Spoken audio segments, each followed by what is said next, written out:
Good day to you, ladies and gentlemen. Welcome to another episode of the Candy Talk here on Herman Manyora's YouTube channel. My name is Evan Sokini, and I'm so glad that you've joined us for these conversations. I'm here with Professor Herman Manyora all the way from the University of Nairobi. Prof, how are you? Good. These people are asking, when are you leaving or rather exiting stage, especially in the academic field? Well, that's it. Go ahead. Anyway, Sisi tuko. Mko hapa? Tunaenda wapi? Nionyeshe, just give me an idea where you think we are going. Okay. We are going nowhere. We are here. But indeed, we are not leaving this place No, anytime soon because our eyes are set. Now, I want us to analyze what is taking place here because I don't really understand it. Yesterday, when I listened to the Wiper Party leader, that is the Honorable Kalonzo Musyoka, he is referring to the current regime as the broad-based regime. And of course, you remember he gave his presser there after the other counterpart in the same, that is the Honorable Raila Odinga. I know right now is maybe currently focusing on the AU thing, but then he says that ODM is still within the opposition and that is within the Azimio la Umoja One Kenya coalition. Now let us have it here, the change from the Kenya Kwanza regime to the broad-based regime. Kalonzo saying a different thing, Raila Odinga on the other side saying a different thing altogether. What do you make of all this confusion that we are witnessing within the Azimio la Umoja One Kenya coalition? It is what defines Kenyan politics. What you call confusion, that's now Kenyan politics. Okay. Yeah. Does it mean that the entry of Raila allies, of course, he also talked about that, he said that his party is not in government. Do you believe that? Yes. So does it mean that the entry of the members, rather a few of his members, into this broad-based arrangement then definitely alters the name? And how significant could actually the perpetration of the word broad-based, if you compare it to the Kenya Kwanza regime, how then does this actually help Kalonzo Musyoka perhaps to propagate his narrative? Well, Kalonzo Musyoka will just want to show that Raila has betrayed the people by going to eat with the enemy. That's all. And that the people of Kenya need to be saved from this kind of vulture politics. Okay. Yeah, that's what Kalonzo would want to do. Because recently I've seen them very kind of categorical and very specific in terms of how they refer to the government. The other time it was Kenya Kwanza, Kenya Kwisha, but now it's the broad-based thing. Broad-based. Broad-based because of Raila's entry in there. Now, are they calling it broad-based or bread-based? Kalonzo is calling it, they are calling it bread-based. What do you call it? I just call it government, Kenyan government. Okay, the time here, the one that I heard him refer to it is broad-based. Who? Kalonzo Musyoka. Okay, but his people are calling it bread-based. Those are his people. Broad-based. So when he calls it broad-based, let's go with the broad-based thing, your bread-based aside, Yes. that actually brings in Raila into the picture. Yes. Or into the fact that Kalonzo now sees him as part and parcel of this problem. Yes. Can he actually perpetrate this kind of agenda, and how does it, perhaps, how will it work for or against him, because already he's got the presidential ambitions? Kalonzo Musyoka. He just wants to accumulate enough numbers, to get enough numbers, to assemble, not accumulate, to assemble enough numbers, enough Kenyans who are not happy with what Raila has done. That's all. Yeah. Now, how possible? There are people who are not happy with the way things are going in the country. This they attribute to Ruto. Then there are people who are not happy that Raila has joined Ruto. So those people is what you want to assemble and hope they'll give you sufficient numbers to dislodge Ruto from power. Yeah. This attempt, or rather this approach of portraying Raila to be the bad guy, or rather the villain in this particular story, will it work for him or against him? It does. It does, because there are many. The number of Kenyans who are not happy with this arrangement are many.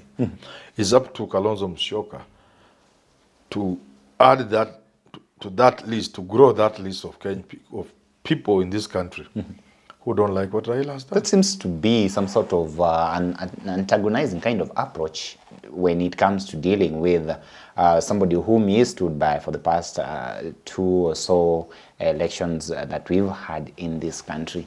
And don't you then think that perhaps going against him and that kind of difference would actually perhaps interfere with the numbers in terms of votes, especially in the vote-rich Nyanza region? The converse could also be true. How about if he doesn't? If he toes Raila's line, so where does that leave him? Okay. How does he? He doesn't come out different. Just he'll be like Raila. So he'll be playing second fiddle. How does that grow his career? How does that grow his ambition? I mean, how does that fit into his ambition? Now, his options are very limited. Kalonzo's options are extremely limited. So, and they are just limited to opposing the Raila-Ruto engagement. Raila-Ruto engagement, of course, we've seen that kind of politics being played back then, and it has been played by Raila quite a number of times, of course. But then we've not seen that land him on the house, on the hill. Do you think that perhaps things would be different for Kalonzo this time round? Politicians are always hoping tomorrow will be a better day. That's all. Every time. They hope tomorrow is going to be a better day. All the time. You lose an election this time, you try next time. Why? Because you think you have learned your mistakes, you know where the problem was, and this time you are going to play the game better. Okay. Yeah. So it's a matter of playing the game better here. The politicians never say die. They never give up. Yeah. What would you think would be Kalonzo's best bet? What population is he actually banking on in this particular event? Because I'm so certain for the first time he's willing to go all the way to the ballot. Kalonzo's thing is about narrative. It's about painting the Raila-Ruto deal, the Raila-Ruto pair as an evil axis, responsible for all the mistakes in this country, and trying to show that what Raila has done is to stab the revolution in the back and use the dagger and go for the heart of the revolution, the heart of the change in this country. If he builds that narrative, he's likely to be joined by progressive forces, especially the Gen Zs, and that would give him the numbers he would require to win the election. But is that enough to propel him to presidency? Yes, yes, yes. Why not? Why not? The numbers are there, but you must get them. The numbers are not just there lying for you. There are numbers you must work on those constituencies, on those demographics. The Gen Zs will not just support you. There are other people. There's Matiang'i, for example. The Gen Zs could produce, you call him Marara Kebaso. They could produce Omutata. There are other options. So you must be the option. So for Kalonzo is to make sure he is the option. Because at the end of the day, this other side of the political divide, the side opposite to Raila Ruto, will be looking for an option, somebody to front against Ruto. A lot has been questioned about his personality, his demeanor, his character as a politician. And certain people would say that perhaps it's kind of not the one that is required to get that seat up there. Do you buy that kind of argument? It could be true, but it could also be wrong. Let's be practical. Let's use local examples. Was Kibaki combative? Not really. Was Moi combative? Okay. Kenyan politics tends to favor the non-dramatic. Let's put it another way around. Is anybody more combative than Raila in Kenyan politics after his father? Has there been any person? More, even Matiba. He was, or Matiba. But William Ruto is here. No, I'm developing my case. Okay. Yeah.